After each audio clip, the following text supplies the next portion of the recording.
Skin here with me. This ain't a diss song, but yeah, you know what it is. I'm a cheesehead, y'all niggas cheese whiz. Pittsburgh Steelers, that's nothing. That Super Bowl ring, that's nothing. Pull up in your town when you see me, you know everything. Green and yellow, green and yellow, green and yellow, green and yellow. I put it down, representing for my team. I'm in green. So there's a video of from John Dorn back there of Devontae hurdling over one of your guys on the staff today. I assume that's a good sign for Sunday? Yeah, you know, we're all anxiously awaiting that, and I think everybody will know about 90 minutes before kickoff. You're going to listen to his questionable answer? Yeah. But, you know, in all seriousness, he has made progress, and, you know, again, but we're going to take it day to day with him, so we'll see. I have not seen any video.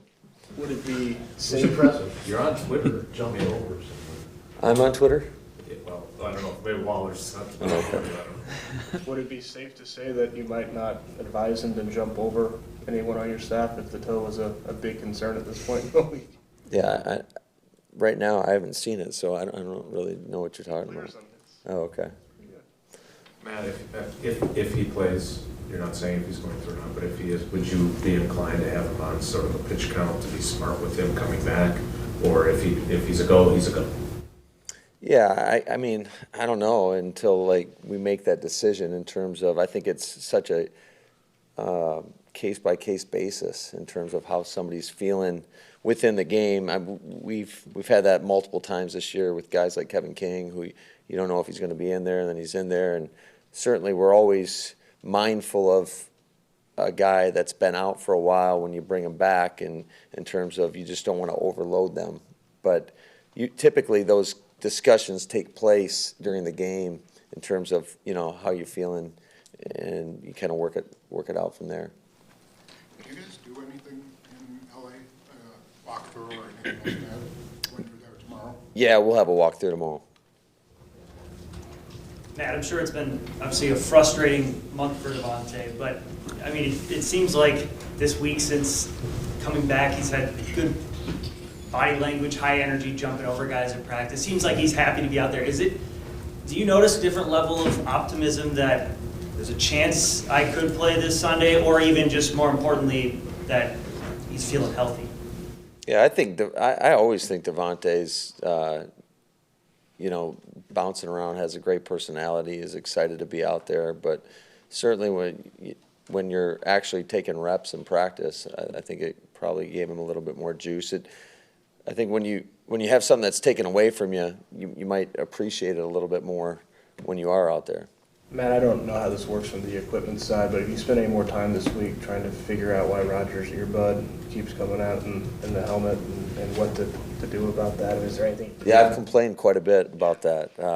I haven't been a part of anything like this before, where it's, yeah, it can happen in one game, but I think it's happening in 3 or 4 games now. So it certainly is a concern for me in terms of, especially when we get down, you know, closer to the red zone where you have really specific plays that you want to get called. Got all the confidence in the world in him and just getting us in good plays, just letting him call it when he's out on the field if it happens. You know, that's the benefit of having such a veteran, experienced quarterback. Is that something you prepare for, to have a plan in place in case it happens before it happens? And I mean, what happens? What do you do when you're in a game and that happens? What's the course of action? Yeah, so there's been a couple things. This last game, you know, we were signaling stuff into him, as well as there were a couple plays where he called on his own. But yeah, you're trying to get the information to him. Shoot, I felt like we were back in high school. I was telling the players, I think MVS and Aaron Jones, just some of the plays and trying to have them run them into him, which you never quite know how that's going to work out with some of these verbose play calls. But no, those guys did a good job of handling it. Did you have any plays that were not done the way that you called it in? Kind of yeah, but if Aaron can't figure it out, then he's going to get us into a play that he knows is going to have a pretty good chance. Are you sure he's not taking it on himself? He might be. He might be. Yeah, he does. Hey, he did a great job. We scored on the drive, which was nice. Obviously, always want to get 7, but we got 3 out of it. So he knows how to manage those situations. In all seriousness, is that something, you said you've never heard of this. We've never really heard this be a problem this much either. I mean, how do you fix it?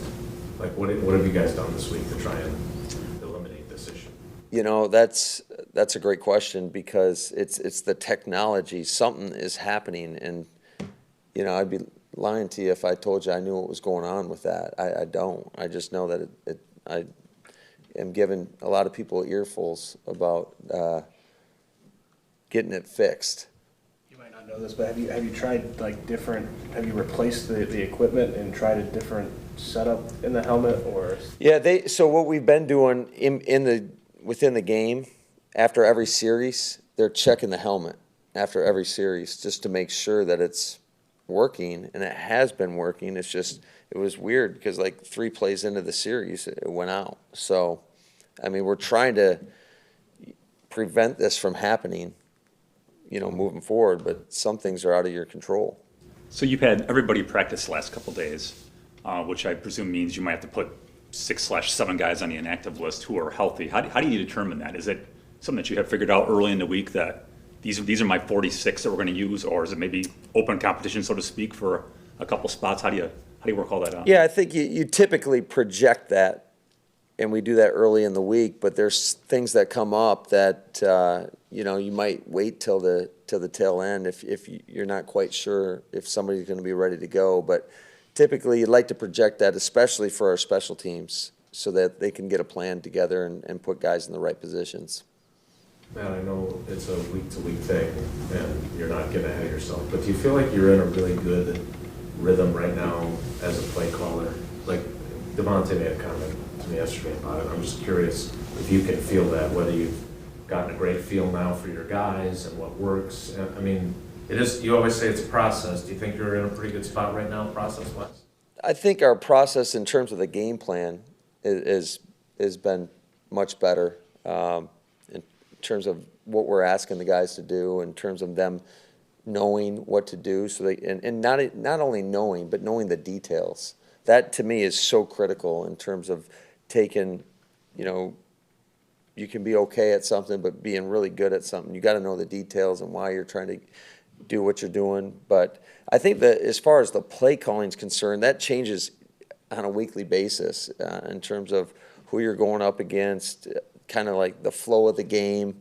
Sometimes you feel better than others, but I do know that when you have guys that you have a lot of confidence in, it definitely gives you a lot more confidence as a play caller, and I'm fortunate to be in that situation with, you know, with the 11 guys that we have out there.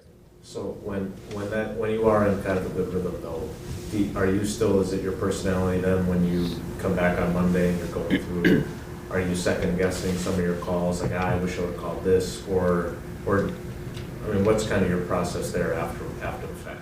Yeah, I think you always reflect. You have to. And there are, I tell you, every game, you can score a lot of points, but there's always, after every game, you're like, oh, I wish I would have called this instead, or, you know, maybe didn't put the guys in the best position on this play. So I think that you're always trying to do that. It's no different than when you critique the guys watching the tape. I think you got to be critical of yourself as well.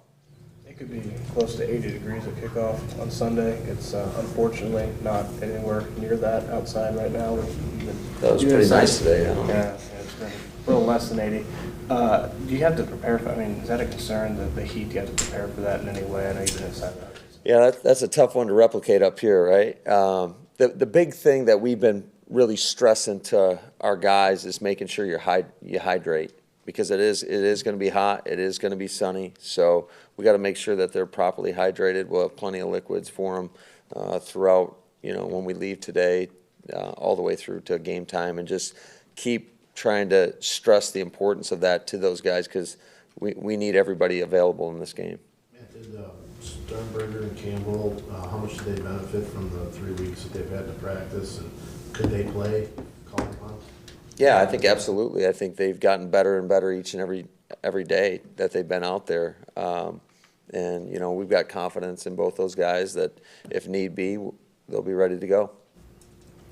Matt, with some of the holding calls that you've gotten with Bakhtiari, I know he's a guy that you trust and you put him against some of your best pass rushers. Do you tell him to just keep doing what he's doing and it'll even out, or are there things that you look for to see that, you know, referees are calling and work with him on that? Yeah, we're always pretty aware of what's being called on a weekly basis based on the crew that we have. But you know, some of those are just unfortunate. Whether it's extended plays where we get out and he's got. I mean, that's just part of it, right? When the ball bounces to where you're not expecting it to bounce, sometimes those happen. And so we're mindful in the run game about telling the backs about, hey, here's a situation where you can't bounce it, otherwise those holding calls are going to happen. Same within the pass game, you know, sometimes when the quarterback escapes, they just naturally occur. And certainly as soon as you feel that as an offensive lineman, you got to make sure you do your best to immediately let go so you don't get called. See more, please. Times you see some of your linemen blocking and they look back just to see where Aaron might be. You know, is that a especially difficult situation for them, particularly your tackles, when they have to kind of figure out where the quarterback is? Yeah, I think so, you know, but that's why when you have a guy that's got such a great feel like Aaron does in the pocket, you got to block until the whistle, and that's not easy for guys to do, and it takes a lot of effort, and those guys, they just keep battling and straining, and we're fortunate that we got a good group that will battle to the echo of the whistle.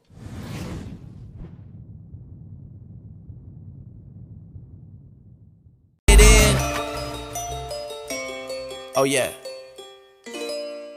Young Moolah, baby.